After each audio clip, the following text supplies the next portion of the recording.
예, 뭐 이것도 방탄 출석 아니냐 여당의 비판이 벌써 나오고 있죠. 민주당 이재명 대표가 내일 오전 10시 30분 성남지청에 피의자 신분으로 출석을 합니다. 이미 검찰청 주변이 시끌시끌합니다. 그런데 이 대표 당 지도부 함께 나갈 것으로 보입니다. 이미 잘 아시는 것처럼 무혐의로 종결됐던 사건입니다. 검찰의 행태가 도저히 납득하기 어렵지만 당당하게 임하도록 하겠습니다.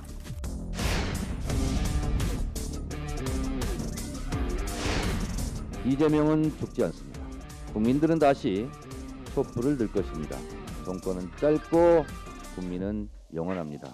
국민과 정권이 싸우면 반드시 국민이 이깁니다. 이것이 역사입니다. 검찰은 솥단지 태우는 우를 범하지 마십시오. 카드 돌려막듯 사건 돌려막기를 하는 것도 황당한데 계속 우려먹겠다고 불만 잔뜩 떼고 있습니다.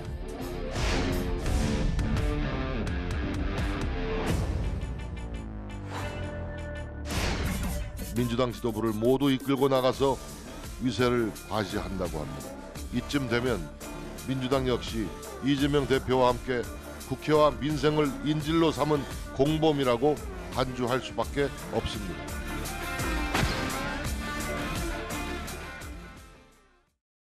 내일 10시 반인데요. 이현정 의원님. 네. 지금 나오는 얘기만 좀 종합해봤을 때 저희가 상상력을 발휘하면 내일 성남지청 앞에 포토라인에 서 있는데 거기에 이재명 대표가 앞에 한 발 정도 앞서 필두로 앞에 쭉 가고 옆에 이제 지도부가 이렇게 날개를 펴듯이 이렇게 쭉 같이 지도부가 같이 출석을 한다 이렇게 상상하면 되는 겁니까? 뭐 영화에서 많이 보던 장면이 언뜻 떠오르네요. 사실은 이 비위 혐의가 있어서 검찰의 소환 조사를 받는 건데 뭐 영광의 길을 가는 것도 아니지 않습니까? 자, 그런데 굳이 저렇게 많은 사람을 대동을 하고 더군다나 당 지도부를 대동하는 거는 이게 내 문제가 아니라 민주당의 문제다라는 걸 이제 한번 보여주기 위한 저는 정책 행동이 아닌가 싶습니다. 나는 외롭지 않다. 나 뒤에 이 당이 버티고 있다. 이걸 이제 보여주고 있는 것인데요.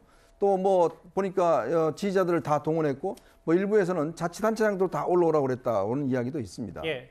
자, 그런데 과연 이 문제를 이재명 대표가 이렇게 많은 세를 과시하면서 검찰에 들어가야 될 문제인가? 라는 의문이 있는 거죠. 과연 본인이 무슨 뭐 민주화 운동을 한 것도 아니고 지금 본인이 뭐 대단한 인권 운동을 한 것도 아니고 지금 이 문제는 이 시장 시절에 이 제3자 뇌물 혐의고 걸려 있는 거 아니겠습니까? 저는 조용히 가서 조용히 조사받고 오면 될 문제를 이렇게 성대하게 어떤 지지층들의 힘을 받고 가는 것은 결국 검찰을 압박하겠다는 것이죠. 나를 함부로 보지 마라 라는 걸 압박하겠다는 것인데 글쎄요. 참 세계 토픽에 나올 문제가 아닌가. 물론 그전에도 이런 일들이 있었습니다만은 그러나 이 문제는 당당히 본인이 수사를 받는다고 이야기했지 않습니까? 가서 혐의를 입증하면 저 혐의에 대해서 반론을 제기하면 되는 것이고 조사를 받고 나오면 되는 것인데 굳이 많은 분들을 힘들게 하는 건지 참 모르겠습니다. 뭐 지도부랑 같이 가기 때문에 아마 또 내일 포토라인에서는 정치적 메시지가 좀 나올지 않을지. 무엇이 두려워서 무엇을 감추려고 다 같이 몰려가서 시위를 하냐. 지금은 똘똘 뭉쳐 지켜줄 것 같지만 작은 틈이라 보이는 순간 등 돌릴 것이다. 오늘 국민의힘에서는 조사도 혼자서는 못 가는 민주당이 금쪽이다. 당당함이 1도 없다라고 김웅 의원이 이재명 대표를 비판했는데 근데 저 구장처장 알려지기로는 지도부는 총출동하는데 내일 검찰 소환조사 이 대표. 변호인은 한 명이다. 전 고검자 한 명만 간다. 뭐 이것도 어떻게 좀 저희가 받아들일까요? 네. 그러니까 이제 이게 당 지도부는 함께 가지만 이 사안 자체는 이 개별적으로 좀 접근하겠다. 그러니까 민주당 소속 변호인단이 총출동하는 건 아니거든요. 어떻게 보면 이제 민주당 대표로서 최고위원 같은 이제 지도부들이 함께 연대의 뜻으로 이제 이 검찰 출두를 동행하는 것이고 실제로 이 사안 성남 FC 후원금 의혹 사건에 대해서는 사건 자체는 변호인 한 명과 대동해서 이 대응할 만큼 그렇게 중한 사건이 아니다. 뭐 이렇게 좀 차별화를 하기 위해서 이 변호인 수는 굉장히 좀 줄여서 대응하고 있는 것이 아닌가 하는 생각이 듭니다. 글쎄요, 뭐 일부 보도 내용이면 변호인단보다는 뭐 본인이 이제 무혐의 처분을 이미 받았다고 판단하고 뭐 있는 그대로 하면 되겠다. 일단 뭐 자신감도 좀 있는 것 같고 이재명 대표 측도 이재명 대표 스스로도 그렇고요. 그래서 일단 지도부 같이 가고 여러 얘기가 나온다. 민주당 금쪽이라는 비판도 국민의힘에서 나왔는데요. 김지현 의원님. 근데 오늘 민주당이 단독으로 오늘부터 임시국회를 열어서 여당에서는 이것도 방탄이라고 얘기하고 있는데 글쎄요, 뭐 이거는 상상력을 발휘하기는 좀 조심스럽고 민감한 부분이긴 합니다만 만약에라도 성남FC 후원금 의혹 관련해서 검찰이 이재명 대표에게 구속영장을 청구한다. 이렇게 되면 오늘부터는 일단 임시국회 시작이 됐기 때문에 국회 동의 없이는 또 구속이 안 되고 체포가 안 되는 일단 이런 상황은 맞이하게 된 겁니까? 예, 뭐 당연히 그렇습니다. 이제 국회 회기 중에 국회의원을 체포 또는 구속하려면 사전에 그 구속영장 실질심사 이전에 국회에서 예. 체포 구속 동의안을 상정을 해서 의결을 해야 됩니다. 그리고 제적 과반수 국회의원이 출석해서 출석 과반수가 찬성을 하면 예. 그 의결이 되는데 만약에 그렇게 되지 않으면 기각되고 결국은 구속영장 실질심사에도 가지 못하고 기각이 되거든요. 예. 저는 이제 이재명 대표가 저렇게 성남지청에 출석을 하는데 소속 의원들뿐만 아니라 많은 지지자들까지 모아서 출석하는 것 자체가 향후에 구속영장에 대한 그 국회 체포구속 동의안을 부결시키는 명분을 얻기 위한 것이 아닌가라고 생각을 합니다. 개인적으로 본다면 저는 뭐 그럴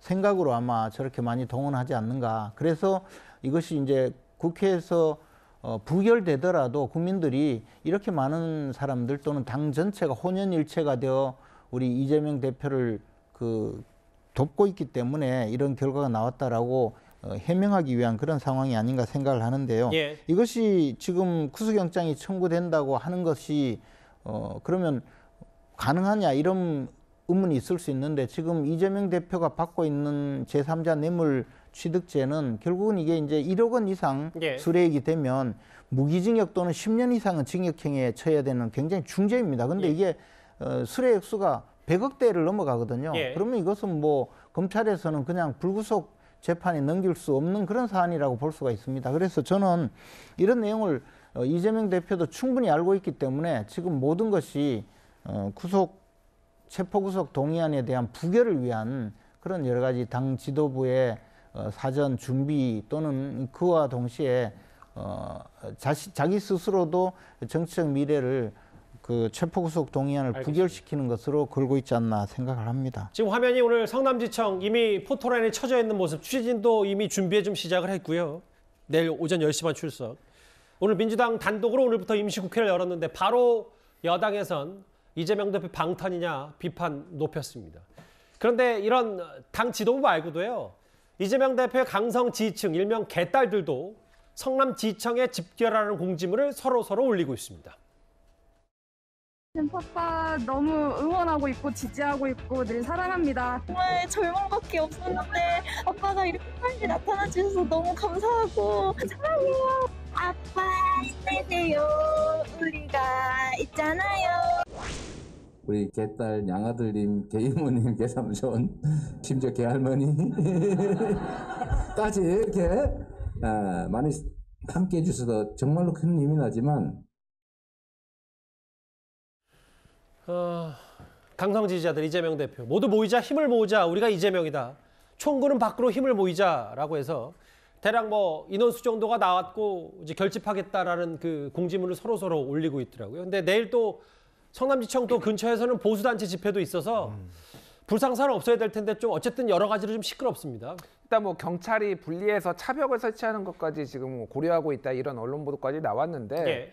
일단 저도 절대 이제 충돌하는 일은 좀 없었으면 좋겠다 이런 뭐 염려를 하고 있습니다. 다만 이제 뭐라고 부르든 그 이재명 대표의 열성 지지자 뭐 그걸 개딸이라고 부르든 뭐라고 부르든 이분들이 뭐 자발적으로 나오는 거를 막기는 힘들 것 같아요. 그러니까 이재명 대표가 지금 억울하게 그 윤석열 정권의 이제 검찰에 의해서 좀 탄압적인 수사를 받고 있다 이런 인식들을 이제 가지고 계시기 때문에 그에 대해서는 뭐 진영 간에 굉장히 그 극명하게 사안이 달리기 때문에 뭐 논쟁을 벌일 사안은 아닌 것 같고 그렇게 생각하시는 분들이 응원의 힘을 좀 불어 넣어주기 위해 이렇게 나오는 것 같습니다. 그리고 이재명 대표가 혼자 나오지 않고 또 당 차원에서 다 같이 나오는 것도 이렇게 이분들이 좀 집결하는 데 좀 도움이 되는 것 같아요. 만약에 혼자 조용히 나왔으면 아마 이 정도까지 모였을까 그런 생각은 듭니다. 그래서 이거는 뭐 많이 모이고 그런 게 중요한 게 아니고 결국은 법정에서 뭐 시시비비가 가려져야 되지 않을까 그렇게 보여집니다. 일단 뭐 지지자들도 그런데 많이 모이긴 하고 당 지도부도 같이 간다고 했으니까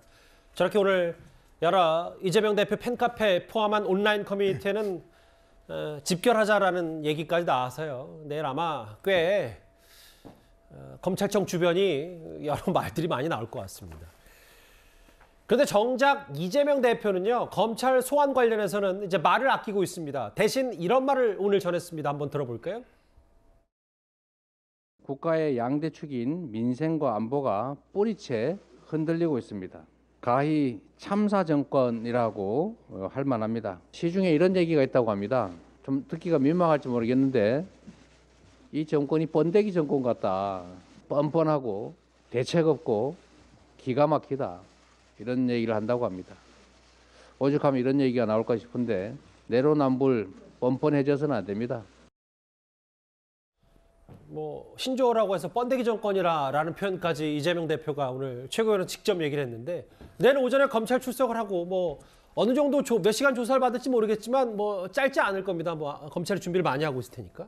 근데 바로 다음에 인천 경찰청토를 떠나고 모레 그렇죠 3일 뒤에는 신년 기자회견을 예정돼 있다.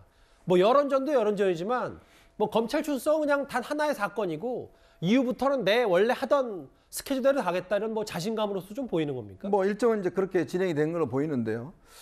민주당 내에서도 그런 이야기가 나오는 것 같습니다. 이런 사안에 대해 이재명 대표가 좀 당당하게 임하면 어떻겠는가. 그 당이 좀 당당하게 임하면 어떻겠는가. 이런 이야기 나오는 게 그게 뭐냐면 이재명 대표가 지난 대선 공약으로 불체포 특권 폐지하겠다. 또 면책 특권 받지 않겠다. 이런 걸 제시한 적이 있습니다. 그리고 뭐 예전에 본인이 그렇게 이야기한 적 있죠. 박근혜 전 대통령에서 수사에 불응하면 바로 체포해야 된다라는 이야기까지 한 바가 있지 않습니까? 예. 그런데 보니까요. 지금 민주당은 지난번 노웅래 의견을 부결시켜 버렸잖아요. 그리고 그렇다면 이게 지금 모순되는 거 아니겠습니까? 그리고 또 일각에서는 1월 8일 날 임시국회 끝났습니다. 자, 근데 바로 이어서 지금 국회를 소집을 했거든요. 그러면 아니 뭘 이렇게 급한 게 있는지 그 뭐 예를 들어 그 전에 처리하면 될 일을 하지 않고 바로 이어서 하는 건데 민주당 내에서도 만약에 이재명 대표가 이런 불체포 특권에 대해서 뭐 하지 않는다 그러면 좀 텀을 두고 소집하는 게 어떻겠느냐 이런 의견들도 있었다 그래요. 아 민주당 내부에서 오늘부터 곧바로 임시국회 하지 말고 그렇죠. 조금 방탄 논란에서 벗어나자 뭐 이 말을 했던 겁니다. 당장 뭐 일 안 하지 않습니까? 그냥 국회만 열어놓고 왜 열어놓느냐 예전에 그런 경우가 있었어요. 이 국회의원 구속을 이제 체포를 하려고 그러니까 이 불체포 특권 때문에 하는데 문제는 국회를 소집하려면 3일간 이 공고를 해야 됩니다. 근데 그때 마침 바로 이어서 못하고 3일 동안 빈틈이 있었어요. 그때 검찰이 이 국회의원에 대해서 소환해서 영장을 쳐서 구속시킨 전례가 있습니다. 예. 뭐 그런 등등의 가능성을 아예 없애겠다는 측면에서 바로 이어서 이제 국회를 여는 거거든요. 이번 국회를 열면 6월 달까지는 국회가 계속 열립니다. 그걸 겨냥한 것이거든요. 저는 그래서 오히려 이재명 대표가 나 이거 지금 불체포 특권 안 받겠다 그러면 한 일주일 텀을 두고 뭐 어떻게 해보시면 해보라 라고 이야기를 하면 당당하게 대응을 했더라면 본인이 예전에 주장했던 거하고 말이 상통하고 내로남불이 안 될 텐데 여당에 대해서는 자꾸 내로남불을 비판하면서 본인의 내로남불은 왜 이야기하지 않으신지 그 부분이 저는 의아스럽습니다. 물론 뭐 할 일이 없다 뭐 이현정 의원님 뭐 그런 식을 했지만 민주당 입장에서 또 반대로 무인기 이거 대응 총책 난국이니까 긴급 현안질 해야 된다 내일. 이재명 대표 출석 날 그것까지 하자고 여당한테 지금 제안한 상태거든요. 근데 이 대표의 여론전 얘기가 나와서 하는 얘기인데요. 김주일 대표님. 다음 화면을 좀 볼까요? 실제로 일부 유튜버의 방송, 그러니까 진보성의 유튜버, 여기엔 또 그 청담동 술자리 의혹 관련해서 그 유튜브 매체를 좀 응원하는 듯한 여러 내용도 좀 있었는데 이 자리에서 유튜브에 좀 돈 좀 쏴달라라고 총구는 밖으로 해달라. 이렇게 이 대표가 등장했다. 이건 좀 어떻게 해석하십니까? 뭐 저는 개인적으로 좀 아쉽다. 이재명 대표가 저렇게 특정 이제 지지하는 유튜브에 나와서 다른 거보다도 뭐 그 격려하는 의미로 슈퍼챗 뭐 쏴주십시오. 이거는 뭐 그렇게 할 수 있는데 이제 소위 말하는 내부 총질론을 이제 말씀을 하신 거잖아요. 총구는 밖으로 해라라는 건데 이게 지금 뭐 여야 가릴 것 없이 똑같습니다. 사실은. 그러니까 이게 정진석 비대위원장도 뭐 참칭 보수 얘기를 하면서 이게 일종의 내부 총질론이거든요. 다른 변형의 내부 총질론. 그래서 다른 목소리는 전혀 이견을 이제 허용하지 않겠다. 그리고 유시민 노무현재단 전 이사장 같은 경우도 예전에 유시민 칼럼을 썼는데 박지원 전 비대위원장과 조금 박해를 비판하면서 내부 총질론을 또 그거 이제 얘기를 했거든요. 이게 사실은 한국 정치를 굉장히 갉아먹는 저는 행위라고 봅니다. 이렇게 특히 좀 높으신 자리에 있는 분들이 내부 총질 얘기를 계속하면은 모든 그 소신파들이 위축될 수밖에 없어요. 그래서 이재명 대표가 물론 궁지에 몰렸기 때문에 위기에 몰리면 생존 본능이 있으니까 내부 총질하지 말라라고 저렇게 얘기를 했지만은 저는 좀 매우 아쉽다 이런 생각이 듭니다. 그래서 내부 총질이 좀 자유롭게 되는, 그리고 민주당이 이를테면 조국 사태 때 내부 총질이 제대로 안 돼서 오히려 당이 좀 이상한 쪽으로 갔다라는 게 뭐 현실이지 않습니까? 그런 부분들을 내부 총질을 오히려 활성화해서 건전한 이렇게 할 수 있게 하는 게 뭐 양당 모두 공이 그게 당이 좀 건전하게 가는 방식으로 좀 도움이 되지 않을까 그렇게 생각합니다. 좀 조급하니까 아무래도 좀 지지층이 있는 곳으로 결집할 수밖에 없다. 그런 유튜브도 좀 아쉽다. 이 말씀해 주셨네요. 이거 좀 의외였어요. 슈퍼챗도 좀 쏴달라는 표현까지 이 대표가 싹 얘기했기 때문에.